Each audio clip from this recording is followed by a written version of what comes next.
전두환 옹호 논란에 윤석열 사과 대신 유감. 윤석열 후보가 내놓은 전두환 씨 옹호 발언. 어제 국민의힘 경선 토론회가 있었는데 이 후폭풍 여기에 그대로 옮겨갔습니다. 어제 내용 먼저 영상으로 먼저 보겠습니다.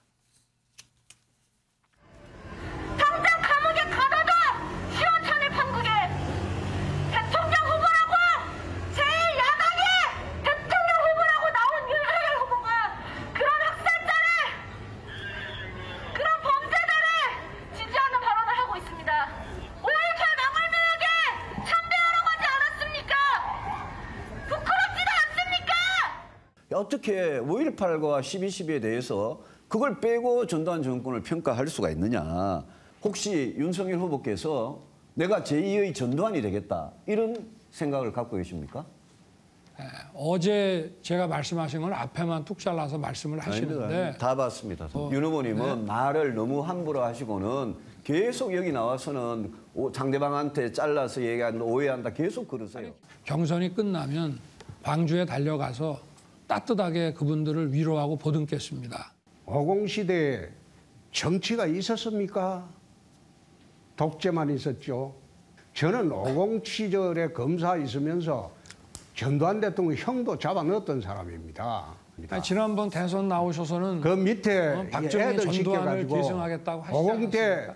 아니 본인도 전두환 대통령을 계승하겠다고 하셨지 않습니까? 네. 이동석 기자, 지금 어제 토론회 내용 잠깐 봤는데 이 자리에서도 뭐 사과라든지 유감 표명이라든지 뭐 이런 건 없었던 것 같아요. 네, 맞습니다. 윤석열 예비후보의 발언을 둘러싼 비난은 곳곳에서 터져 나왔는데요.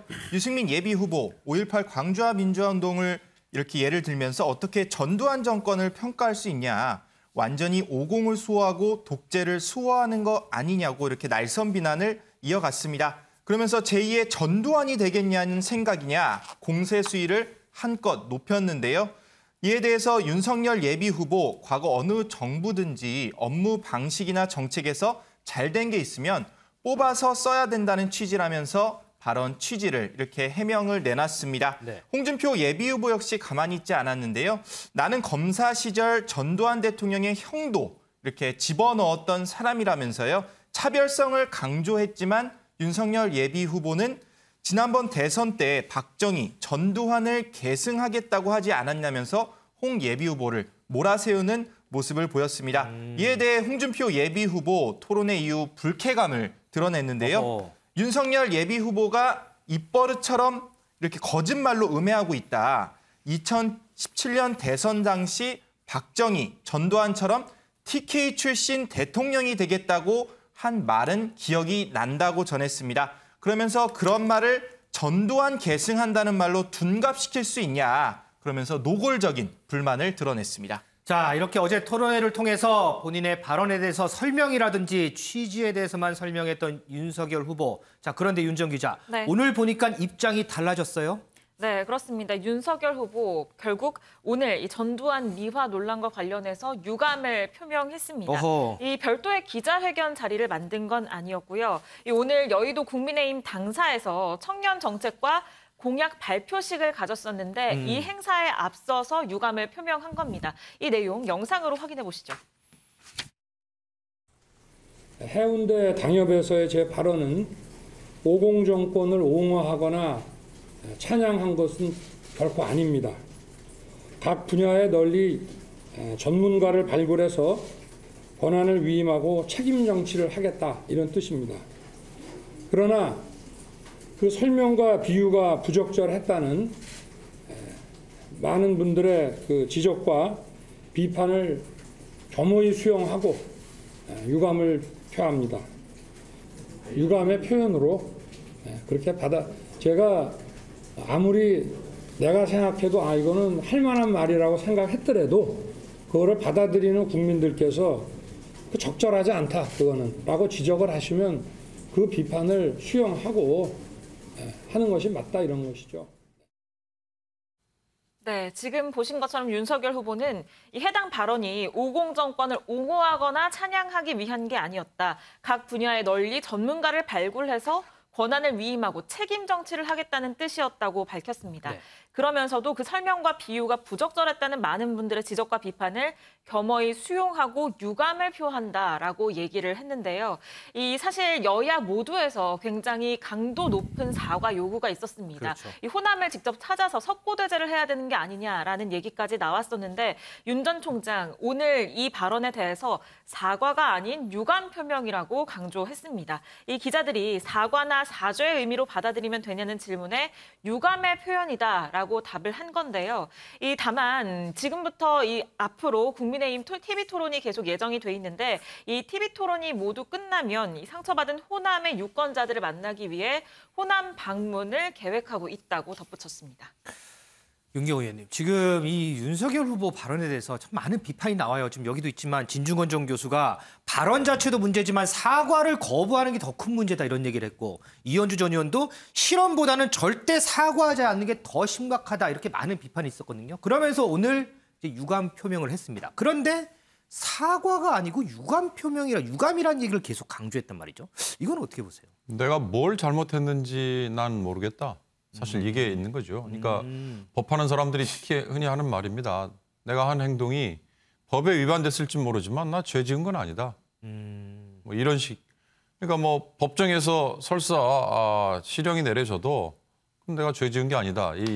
이런 거에 대한 확장의 논리인데요. 사실 이건 윤석열 후보가 정말 큰 착각을 하고 있다고 보는 게 전두환이라는 우리 역사에 7년의 재임을 한 전직 대통령이지만 이 양반에 대해서 과연 어떤 부분을 평가를 해야 될까? 저는 뭐 다른 거 다 떼더라도 5.18로 얘기되는 자기가 지휘했던 군이 국민을 향해서 총뿌리를 겨누고 민간인을 학살한 이건 사실 어느 나라에서든 있어서는 안 되고 있을 수 없는 일이거든요. 사실 바로 그런 점 때문에 역사적인 평가라는 게 아주 냉혹하게 부정적으로 이루어지는 거다. 저는 그렇게 봅니다.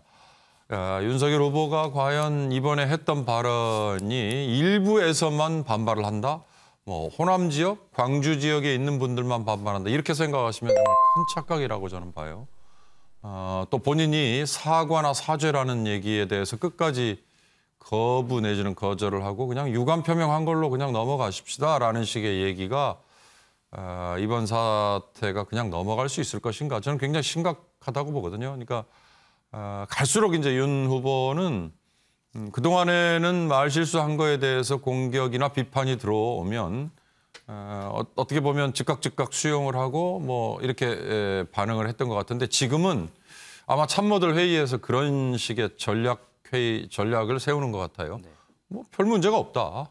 그냥 강공으로 밀어붙여도 된다라는 게 곳곳에서 보이는데요. 그럴 수 있는 사안이 있죠. 그러나 이번 이 사안은 단순한 말 실수 차원을 넘어서는 것 같아서 저는 앞으로도 계속 여진이 남아있을 것 같다는 생각이 듭니다.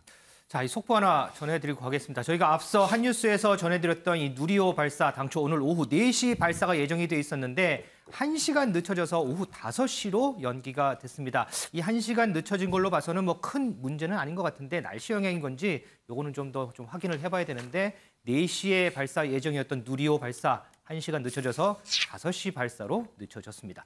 자, 김현미 기자. 네. 국민의힘 지도부가요. 이전에 김종인 비대위원 체제에서부터 이 호남의 공을 엄청나게 들였잖아요. 맞습니다. 자, 오늘 유감 표명을 했어요. 그럼에도 불구하고 국민의힘 지도부 고민이 많을 것 같긴 해요. 네, 그 고민 끝에 이준석 대표 오늘 또다시 이 호남을 찾았습니다. 이 바로 전남 여수 순천을 찾은 건데요. 뭐 물론 이 방금 말씀하신 것처럼 누리호 이 발사 현장의 당 대표로서 이 오늘 오후에 이 참석을 해야 되는 일정이 있긴 합니다. 뭐 어떻게 보면 겸사겸사 간 거 아니야라고 생각을 할 수도 있습니다만 네. 이 국민의힘 당 관계자가 말하기를 이 윤석열 후보의 이 발언 때문에 호남 민심을 좀 다독이는 차원에서 이 일정을 넣었다라고 이렇게 얘기를 했는데요. 네. 이 이준석 대표 이 오늘 전남 여수 순천에 이 여순항쟁 위령비 위령탑을 이 참배를 하러 갔는데 여기에서 한 얘기 직접 들어보시죠. 저희가 전두환 대통령의 사진이 당대표실에 걸려있지 않은 이유는 그분의 통치 행위 등에 대해서 저희가 기념하고 추념하지 않겠다는 의미이기도 합니다.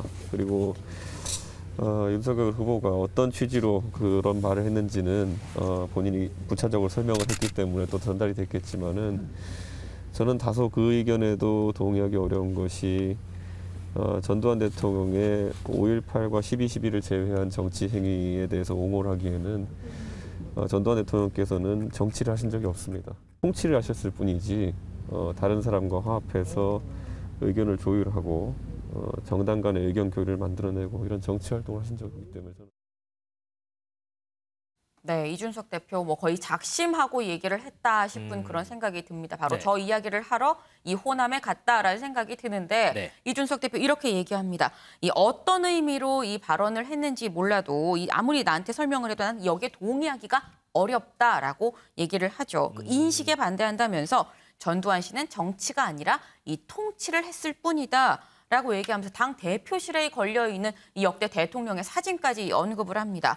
이 역대 대통령 사진 중에 당 대표실에 전두환 씨는 없다. 왜냐하면 정치가 아니라 통치를 했기 때문이라는 건데 그러면서 당에서 정치하는 분들 특히 호남 관련 발언은 최대한 좀 고민해서 하십시오라고 굉장히 윤석열 후보한테 어떻게 보면 경고를 하기도 했는데요. 이 위령탑을 찾아서 이 윤석열 후보의 전두환 씨에 대한 발언 이건 당의 공식 입장이 아니라는 점도 거듭 얘기를 했습니다. 네. 이 윤석열 후보 들으라고 한 말인 게 분명해 보입니다. 자, 그런데요. 이 윤석열 후보 이 전두환 씨 옹호 발언도 그렇고요. 최근에 거친 발언들이 상당히 좀 많이 나옵니다. 그런데 이 윤 후보의 거친 발언들 이 배경에는 당원들이 있다 이런 분석도 나오는데 실제로 보니까 이런 발언들이 당원들하고 꼭 함께 있는 자리에서 많이 나왔더군요. 그 관련 영상 한번 보시죠. 이게 도대체 야당의 대선 후보가 할 소리입니까? 이런 사람들이 정권 교체 하겠습니까? 정권을 가져오냐 못 가져오냐는 거는 둘째 문제고 정말 이런 정신머리부터 바꾸지 않으면 우리 당은 없어지는 게 낫습니다. 우리가 뭐 전두환 대통령이 군사 쿠데타와 그 5.18만 빼면 잘못한 부분이 이제 그런 부분이 있지만 그야말로 정치는 잘했다고 얘기하는 분들이 많습니다. 그거는 호남 분들도 그런 얘기 하시는 분들이 꽤 있어요. 소 의원님, 이 윤석열 후보의 거친 발언들 그 배경에 당원들이 있다 이런 분석 동의하시나요? 저는 거기에 동의하지 않습니다. 그 얘기는 상당히 이제 전략적으로 포인트를 잡아서 얘기했다라는 건데 그렇게 보기에는 이번 발언의 여러 가지 흐름들 속에서 봤을 때 그건 아닌 것 같고요. 그리고 지금 국민의힘 당원들이 예를 들어서 윤석열 후보에 저런 얘기를 했다고 해서 거기에 표를 주는가? 이미 이게 지금 80년대도 아니고 지금 2020년, 2021년 시점인데 이미 저런 부분에 대한 평가가 다 끝난 상식적인 선에서의 평가가 끝난 상황이기 때문에 당심을 얻으려고 저런 얘기를 윤석열 후보가 했다라고 하는 것은 국민의힘 당원들을 너무 좀 평가절하하는 것 아닌가 하는 그런 생각이 들고요. 지난번에 이제 국민의힘 전당대회 때 이준석 대표가 당선될 때 이준석 대표 그때 어떻게 했습니까? 정면 돌파했거든요. 탄핵 부분에 대해서도 그렇죠. 할 얘기 다 했습니다. 그래도 굉장히 높은 득표로 당 대표가 됐지 않습니까? 지금 윤석열 후보가 하는 얘기는 그 어떤 본인의 역사관, 본인의 세계관 이런 부분들이 일정하게 좀 반영이 된 것으로 보는 게 맞을 것 같고요. 본인의 실수가 계속되고 있다. 이런 측면에서 또 봐야죠. 그리고 내가 이 얘기를 했을 때 이것이 정치 현장에서 국민들에게 어떻게 해석될까라니 정치 메시지에 대한 이해도 훈련이 너무 안 돼 있다. 그런 부분들을 보여주는 현장이라고 생각이 되고 지금 현재 민심과 당심은 저는 당심도 민심을 따라가는 것이고요. 그것이 최근에 여러 가지 역사적인 현장 속에서 보여졌지 않습니까? 그렇기 때문에 당심과 민심을 분리해서 이것이 지금 이제 본경선에서 뭐 당심의 비중이 50%로 올라갔으니까 당원들의 마음을 얻기 위해서 일부러 그런 발언을 한다. 이렇게 보는 것은 너무 저는 좀 잘못 보는 것이다라고 생각을 하고 기본적으로 윤석열 후보의 어떤 세계관이 반영돼서 나온 그리고 이 정치 메시지에 대한 이해도가 떨어진 훈련이 덜 된 그런 것을 보여주는 현장이다. 이렇게 생각합니다. 윤석열 후보의 발언과 관련된 논란 여기서 정리하고요. 고발 사주 의혹과 관련해서도 한 가지 좀 짚어보고 가겠습니다. 제보자 조성은 씨와 김웅 의원이 나눴던 대화 내용이 공개되면서 많은 논란, 의문들 확산하고 있습니다. 그중에 한 가지가요. 김웅 의원이 발언했던 바로 이 부분입니다. 고발장 초안을 저희가 일단 만들어서 보내드릴게요. 이 중에서 저희가라는 부분이 지금 계속 논란이 확산되는데 김웅 의원의 목소리로 직접 듣고 오겠습니다. 방송을 보면은 앞뒤 다 자르고 좀 이야기한 게 많더라고요. 제가 제보자가 누군지를 몰랐었고 계속 헤맸었다는 사실을 알고 있지 않습니까? 그게 검찰 측의 제보였는지도 글쎄요, 저희라는 말에 대해서 자꾸 이야기를 하는데 제가 기억하는 바에 의하면은 검찰은 아닌 것 같습니다. 검찰 측에서 초안을 잡는다라는 이야기는 저 한 적이 없는 것으로 알고 있고 네. 그 녹취 지금 나온 내용에도 지금 그런 건 전혀 없는 것으로 알고 있습니다. 검찰하고 연계를 시키는 것은 그냥 더불어민주당의 희망사항이 아닌가 싶습니다. 윤지영 기자, 김웅 의원이 지금까지 녹취와 관련된 여러 질문들 중에 얘기를 하면 다 기억 안 난다, 모른다 이런 얘기를 했는데 방금 영상을 보니까 이 저희라는 부분에 대해서는 딱 집어서 이건 아니다라고 얘기를 하네요. 네, 그렇습니다. 당초 김웅 의원은 이 고발장과 관련해서 누가 만들었는지 기억나지 않는다라는 입장을 반복해 왔습니다. 그런데 어제 인터뷰를 보면 말이 약간 바뀝니다. 앞서 보신 것처럼 저희라는 말에 대해서 자꾸 이야기를 하는데 자신이 기억하는 바에 의하면 검찰은 아닌 것 같다라고 얘기를 한 겁니다. 네. 그러니까 기억나지 않는다고 했다가 검찰은 아닌 걸로 기억한다라고 말이 바뀐 건데요. 그렇기 때문에 이게 선택적 기억이냐라는 논란이 나오고 있는 겁니다. 이런 해명 속에서도 고발장을 누가 만든 건지, 그렇다면 이 고발장이 손준성의 이름으로 전달이 된 이유가 무엇인지 이 부분에 대해서는 또 전혀 설명하지 않고 있어서 의혹이 더 커지고 있는데요. 네. 저희 발언뿐만 아니라 또 녹취록 속에 윤석열의 이름이 등장을 하는데 그렇죠. 이 윤석열의 이름을 언급한 것에 대해서도 시비거리를 차단하기 위해서 얘기를 한 것이다라고 해서 또 그 얘기를 한 이유만 기억을 하는 모습이 보여서 더 의혹이 커지고 있습니다. 자, 이동석 기자. 지금 이 대화 내용 공개되고 나서 여권에서는 윤석열 후보의 선거 개입 드러났다 이런 공세 엄청나게 거세져요. 네, 맞습니다. 송영길 민주당 대표가 나섰는데요. 송 대표는 이것은 국기문란 행위로 탄핵 사유라고 거듭 주장하고 나섰습니다. 송 대표는 국민의힘에서 후보를 결정하는데 판단할 수 있도록 검찰 수사가 신속하게 이루어져야 한다는 점도 강조했는데요. 그러니까 윤석열 예비후보가 국민의힘 최종 대선 후보로 결정되기 전에 수사 결과가 어느 정도 윤곽이 나와야 된다. 이런 점을 부각시키려는 행보로 풀이되고 있습니다. 그러면서 송 대표는 윤석열 후보의 지시나 사전 보고됐다는 진술이 나오면 윤석열 후보가 사주범이 된다면서 철저한 검증을 요구하고 나섰는데요. 민주당은 오늘 김웅 의원을 비롯한 정점식 의원에 대해 국회 윤리위원회 징계 청구를 하기로 결정했습니다. 민주당은 이준석 대표를 향해서는요. 공당의 책임을 지길 바란다. 스스로가 밝히지 못하면 외부에서 강제로 수사를 할 수밖에 없다면서 계속해서 비난의 목소리를 내고 있습니다. 윤 의원님, 앞서 우리 윤지영 기자가 설명했던 부분, 저희가 검찰은 아닌 것 같다는 김웅 의원의 해명. 자, 그럼 저희는 누구를 얘기할까요? 앞뒤 맥락을 보면 저는 검찰인 것 같아요. 왜냐하면 손준성이라는 빼도 박도 못하는 증거가 있고요.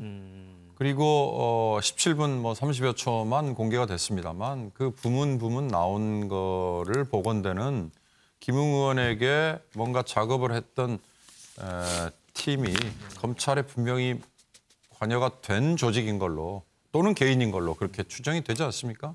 저는 이걸 선거에 개입하려고 했다라고 하는데 저는 그거보다는 피고발인들의 대상 중에 알려져 있는 유시민 또는 최강욱 같은 정치인이나 정치인에 준하는 사람들 말고요. 네. 윤석열 검찰총장과 그 부인, 그 장모에 대해서 보도를 했던 언론인들이 들어있다는 거에 저는 상당히 주목을 해요. 그들을 모두 다 고발 대상으로 정해놨다는 거는 선거 개입도 있지만 그걸 떠나서 어느 특정인 그 지금 얘기한 윤석열 일가에 보도를 했던 언론인들에게 뭔가 고발 같은 이 공격을 하려고 했다는 게 이게 과연 검찰이라는 공조직에서 했어야 되는 일인가.